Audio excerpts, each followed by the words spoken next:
الحمد لله نحمده ونستعينه ونستغفره ونعوذ بالله من شرور أنفسنا ومن سيئات أعمالنا من يهده الله فلا مضل له ومن يضلله فلا هادي له ونشهد أن لا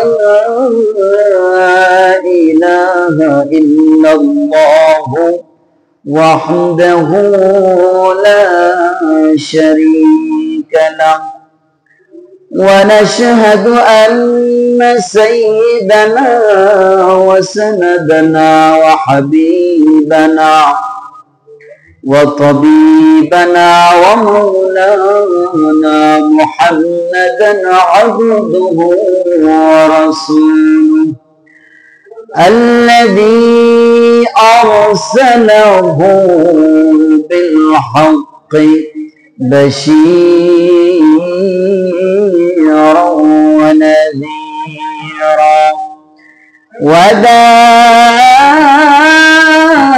وداعيا إلى الله بإذنه وسراجا منيرا أما بعد فأعوذ بالله من الشيطان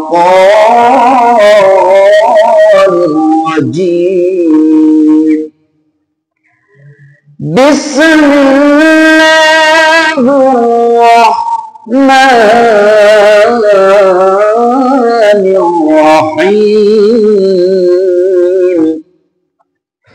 يا أيها الذين آمنوا قوا أنفسكم وأهليكم نارا وقال تعالى إنما أموالكم وأولادكم فتنة إن الله وملائكته يصلون على النبي يا أيها الذين آمنوا صلوا عليه وسلموا تسليما اللهم صل على محمد وعلى آل محمد كما صليت على إبراهيم وعلى آل إبراهيم إنك حميد مجيد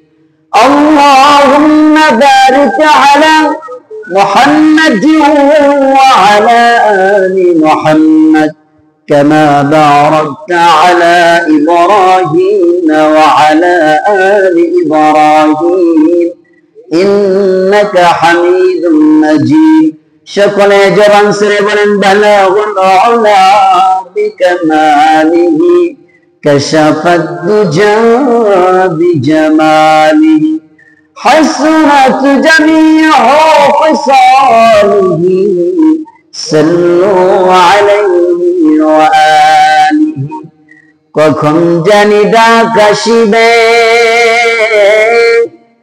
কখন জানি ডাক আসিবে ঘর বাড়ি সব সারিতে ঘর বাড়ি সব সেরে দিয়ে কবর দেশে চলিতে বালাগুল উলা বিকামালিহি কাশাফাদ দুজা বিজামালিহি হাসনাত জামিউ ফসালিহি সাল্লু আলাইহি ওয়া আলিহি মহান মালিকের দরবারে লক্ষ কোটি শুকর অগণিত সুজুদ জাল্লা পাক রব্বুল আলামিন আমাদেরকে দয়া করে মায়া করে ভালোবেসে পছন্দ করে আজকে পবিত্র জুমার দিনে সপ্তাহের মধ্যে শ্রেষ্ঠ দিনে গুরুত্বপূর্ণ দিন আল্লাহ পাক রব্বুল আলামিন আমাদেরকে আগে আগে আসার মতন এবং বসার মতন তৌফিক করে দিয়েছেন।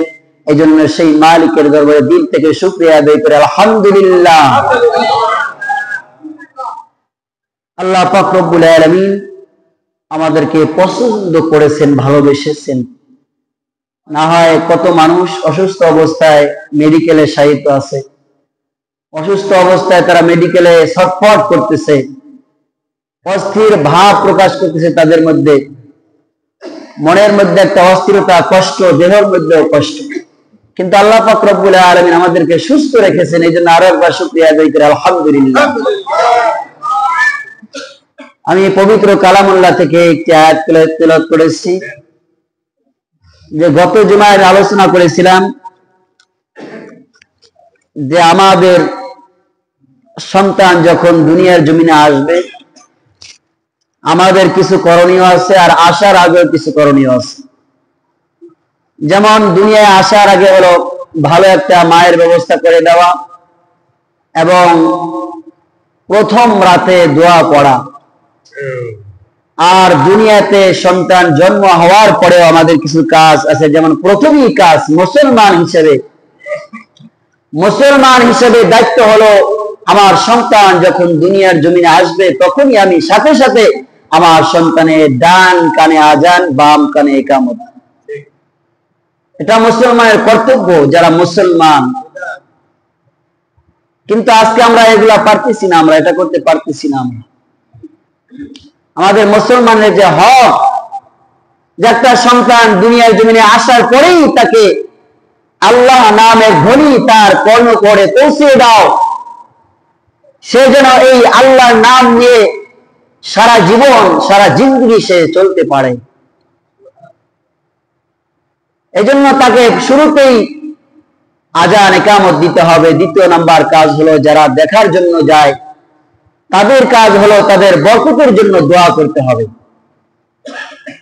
বরকতের জন্য দোয়া করব যে আল্লাহ পাক রব্বুল আলামিন যেন তার হায়াতের মধ্যে বরকত দান করেন। তৃতীয় নাম্বার হলো যখন ৭০ দিন হয় তখন আমরা তার জন্য আকিকা করব। চতুর্থ নাম্বার হলো আমরা তার জন্য একটা সুন্দর নাম রাখবো, ভালো একটা নাম রাখবো। আজকে আমাদের সমাজে তো নামের যে অবস্থা, মুসলমানের নামের কারণে নাম শুনলে মনে হয় না যেটা মুসলমানের সন্তান,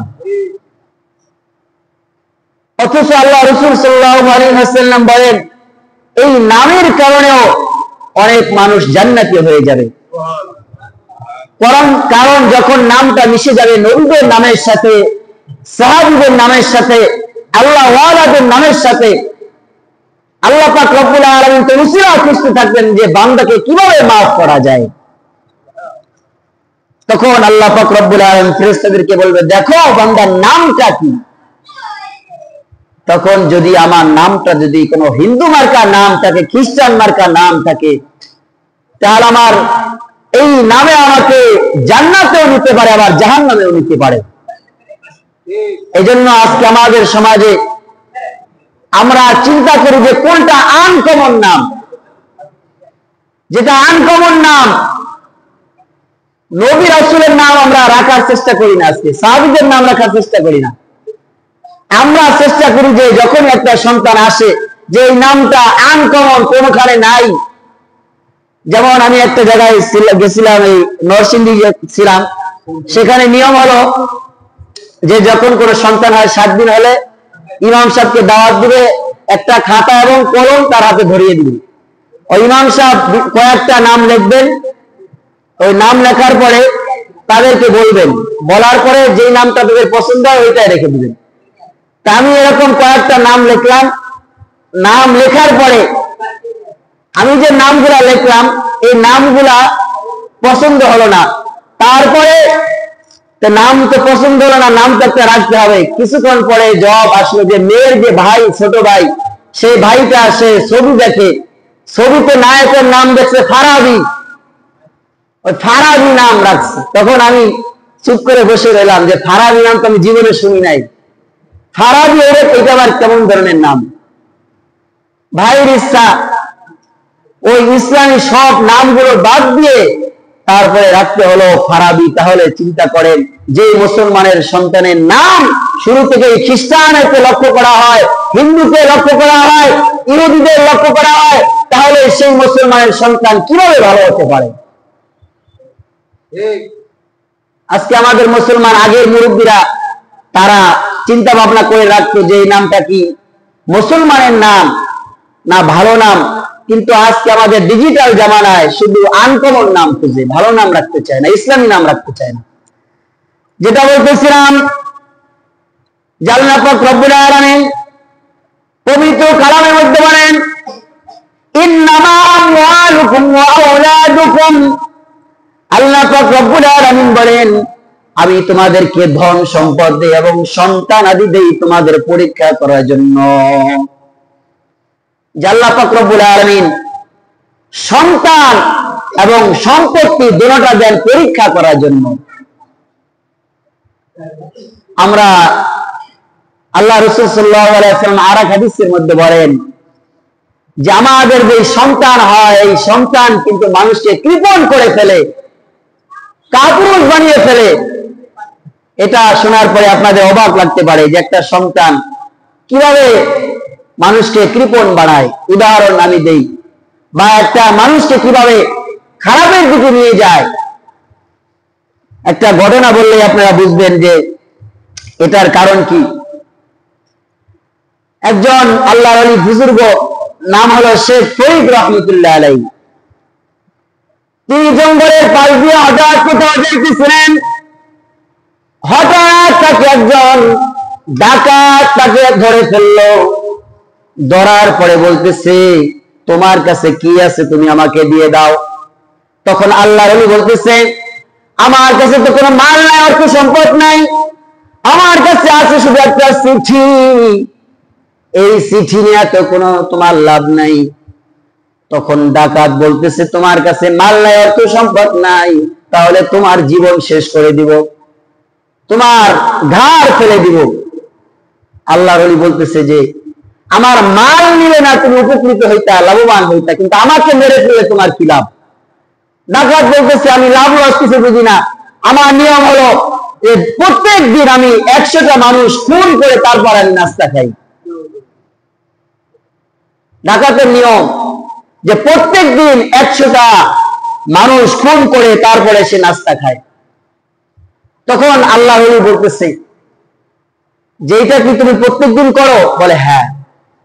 বলে তুমি তো ডাকাত, তুমি কত বছর যাবত ডাকাতি করো? বলে অনেক বছর যাবত, কারণ আমার বাপ দাদারা ছিল, তারাও এই ডাকাতি ছিল তাদের পেশা। আমি বুঝমান হওয়ার পর থেকে আমি ডাকাতি করি। আল্লাহ ওলি বলতেছে তাহলে তো তোমার অনেক অর্থ সম্পদ। বলতেছে হ্যাঁ, অবশ্যই আমার অর্থ সম্পদ, অনেক অর্থ সম্পদ। বলে এই অর্থ সম্পদ যে তুমি মানুষকে কষ্ট দিয়ে যে কামাই করো, উপার্জন করো, এটা দ্বারা কি করো? বলতেছে যে আমার ছেলে সন্তান আছে, আমার স্ত্রী আছে, তাদেরকে আমি খাওয়াই, তাদেরকে আমি ভরপুর আমি পোশাক আদি যে সময় যেটা দরকার আমি দেই। তখন আল্লাহর ওলি বলতেছে যে আমাকে তুমি তো আমাকে মেরেই ফেলবে, মেরে ফেলার আগে আমার একটা শেষ ইচ্ছা ছিল। তখন বলে যে কি ইচ্ছা আপনার বলেন? তখন বলছি যে আমার একটা শেষ ইচ্ছা হলো তোমার কাছে একটা প্রশ্ন জানার দরকার আমার। তখন ডাকাত বলতেছেন, যেহেতু আপনার শেষ ইচ্ছা, আপনার কি প্রশ্ন জানার আমাকে বলেন, আমি জানলে বলবো। তখন বলতেছে, তুমি যে দৈনন্দিন এতগুলো মানুষ খুন করো, মানুষের টাকা পয়সা অর্থ সম্পদ তুমি মানুষের কাছ থেকে ছিনায় নিয়ে যাও, যে সন্তানের জন্য, যে স্ত্রীর জন্য, যেই মা হওয়ার জন্য, তুমি কি কখনো তোমার ছেলে সন্তান স্ত্রীকে তুমি জিজ্ঞাসা করেছো, ও আমার প্রিয়তমা স্ত্রী, ও আমার ছেলে সন্তান, আমি যে মানুষকে কষ্ট দিয়া ডাকাতি করে জানি অর্থ সম্পদ উপার্জন করতেছি, যদি আমাকে কিয়ামতের ময়দানে আমাকে আটকিয়ে দেওয়া হয়, তাহলে কি তোমরা আমার সাথে থাকবে? আমার সাথে থেকে কি তোমরা আমার গুনার কি ভাগ নেবে? এরকম প্রশ্ন কি করেছো?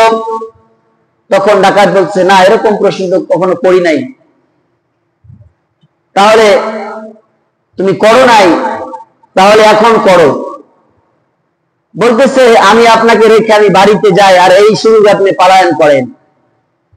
শেখ ফরিদ রহমতুল্লাহ বলতেছে আমি মুসলমানের সন্তান, আমি কখনো ওয়াদার খেলাফ করি না, মুসলমান কখনো মিথ্যা কথা বলে না, মুসলমান কখনো মুনাফিক হতে পারে না, মুসলমান কখনো ওয়াদার খেলাফ করতে পারে না।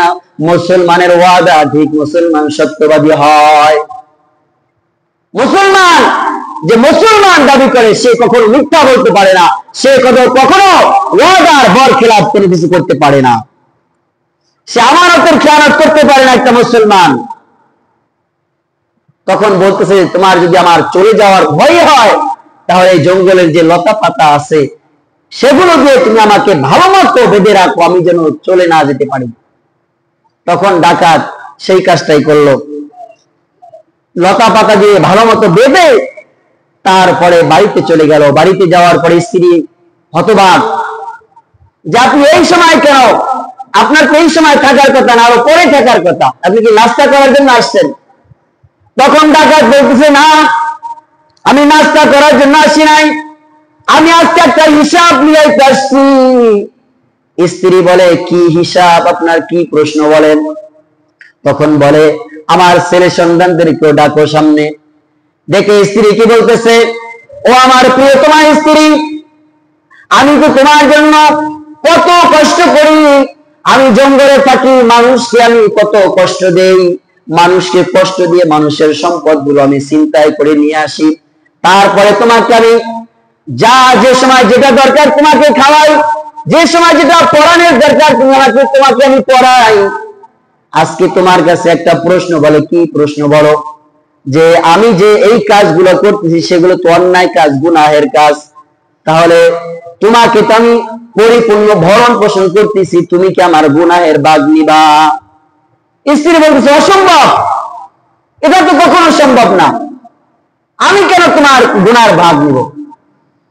তখন সে ডাকাত বলে আমি তো এই ডাকাতি চিন্তা এগুলো তো তোমার জন্য আর আমার ছেলে সন্তানের জন্য করতেছি। তখন স্ত্রী বলে যখন আমাদের বিবাহ হয়েছিল, যখন লেখা ছিল যে আজ থেকে আপনার পরিপূর্ণ ভরণ পোষণ করার দায়িত্ব এই মহিলার দেওয়া হলো, তখন তো আপনি ওখানে লেখেন নাই যে আপনি ডাকাতি করে খাওয়াবেন না, কিভাবে খাওয়াবেন? ডাকাত বলতেছে তুমি তো আমাকে কখনো বলো নাই যে ডাকাতি কাজ করো না। স্ত্রী বলতেছে আমাকে কি পাগলে কামড়াইছে যে আপনি প্রত্যেকদিন 100টা খুন করেন, আমারও তো জীবনের ভয়, আমি বলে আপনাকে বলে কি আমারও জীবন হারাবো নাকি? তখন ডাকাত বলতেছে আচ্ছা আমি এখন আমার ছেলে সন্তানদেরকে জিজ্ঞাসা করি। ছেলে সন্তানদেরকে জিজ্ঞাসা করতেছে ও গো আমার ছেলে সন্তানেরা, আমি তো তোমাদের জন্য কত কষ্ট করে আমি মানুষকে কষ্ট দিয়ে আমি ডাকাতি করি, তোমাদেরকে আমি খাওয়াইতেছি, আমি লালন পালন করতেছি, তোমরা কি আমার গুনার ভাগীদার হবা?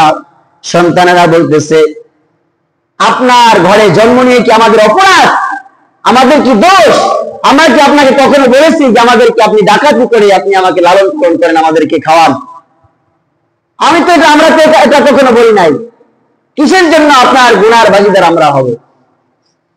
স্ত্রীও অস্বীকার করলো, ছেলে সন্তানের অস্বীকার করলো। তখন সে ভাবলো হায় রে, আমি যে জঙ্গলে লোকটাকে বেঁধে আসছি সেই লোকটাই তো আসলে প্রকৃত মানুষ, আমি তো মানুষ না, আমি অমানুষ। সে বলতেছে আমার স্ত্রী তোমাকে সাক্ষী রেখে আজকে আমার ছেলে সন্তানদেরকে তোমার হাতে দায়িত্ব দিয়ে আজকে আমি চলে গেলাম, যতদিন পর্যন্ত আমি ওই জঙ্গলে বেঁধে যে লোকটাকে রেখে আসছি ওই লোকের মতো যতদিন পর্যন্ত আমি না হতে পারবো ততদিন পর্যন্ত আমি আর বাড়িতে ফিরবো না। আজকে থেকে আমি ওয়াদা করলাম যে আমার জীবনে আর আমি কখনো ডাকাতি করব না, মানুষকে কষ্ট দিব না, মানুষের মাল ছিনতাই করব না।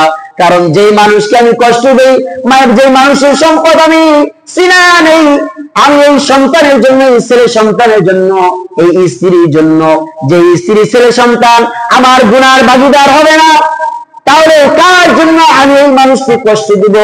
কার জন্য আমি এই মানুষকে কষ্ট দিয়ে তাদের অর্থ সম্পদ ছিনায়া নিব?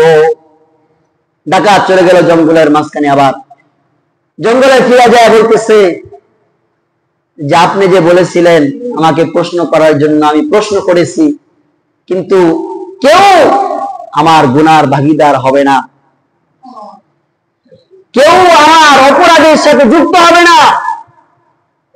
তখন আল্লাহর ওলি বলতেছে এখন তুমি কি করতে চাও? বলে আমি আর এই পথে থাকতে চাই না, আমি সেখানে যেতে চাই যেখানে গেলে আমার অপরাধ মুক্তি হবে, আমার গুনাহগুলো মাফ হবে, আমি সেখানে যেতে চাই। তখন আল্লাহর ওলি শেখ ফরিদ রহমতুল্লাহ আলাইহি বলতেছে যে তুমি গোসল করে আসো।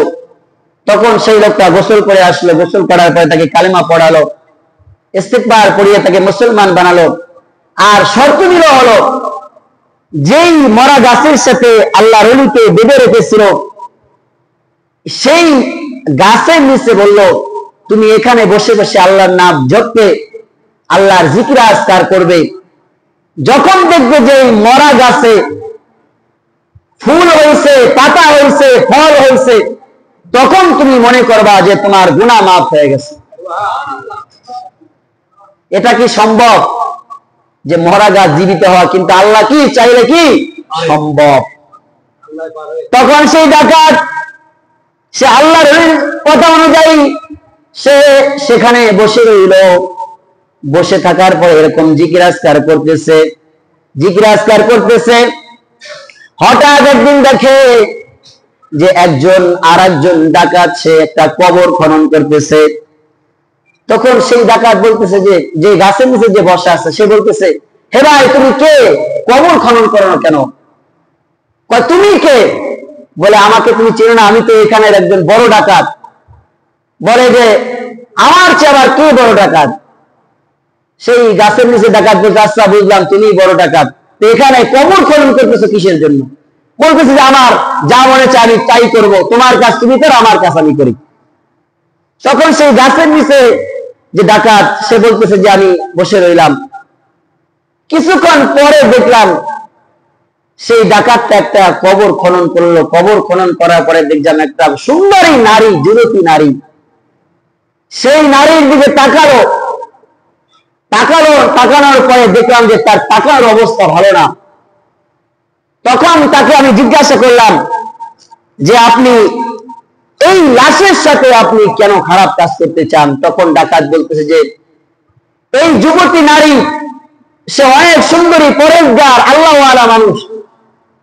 আমি তার বাবাকে আমি তার বিবাহের জন্য তাকে অফার করলাম, প্রস্তাব দিলাম, কিন্তু তার বাবা রাজি না যে তার একটা পরেশগার মেয়ে, সুন্দরী মেয়েকে কোনো ডাকাতের হাতে তুলে দিবে, এটা সে চায় না। আর আজকে আমাদের জামানায় দেখবেন কিছু বাবারা আছে তারা শুধু মাল খুঁজে, টাকা খুঁজে, দিনদারি খুঁজে না, শুধু টাকা খুঁজে। যে যেই ছেলেটার মাল আছে, টাকা আছে, সেই ছেলের হাতে বিবাহ দেয়, দিনদারি খুঁজে না। এই জন্যই তো আজকে আমাদের সমাজে ডিভোর্সের সংখ্যা বাড়তেছে, ব্যয়াপনা বাড়তেছে, নির্লজ্জতা বাড়তেছে। দিন খুঁজে না আজকে আমাদের সমাজে। অথচ আল্লাহ রাসূল সাল্লাল্লাহু আলাইহি ওয়াসাল্লাম বলেছেন যখন তোমরা বিবাহ শাদী করতে যাও তোমরা দিনকে প্রাধান্য দাও। যদি তোমরা দিনদার কোন মেয়েকে পেয়ে যাও স্ত্রী হিসেবে, তাহলে চিন্তা করবে যে তুমি দুনিয়ার নিয়ামত তুমি পেয়ে গেছো।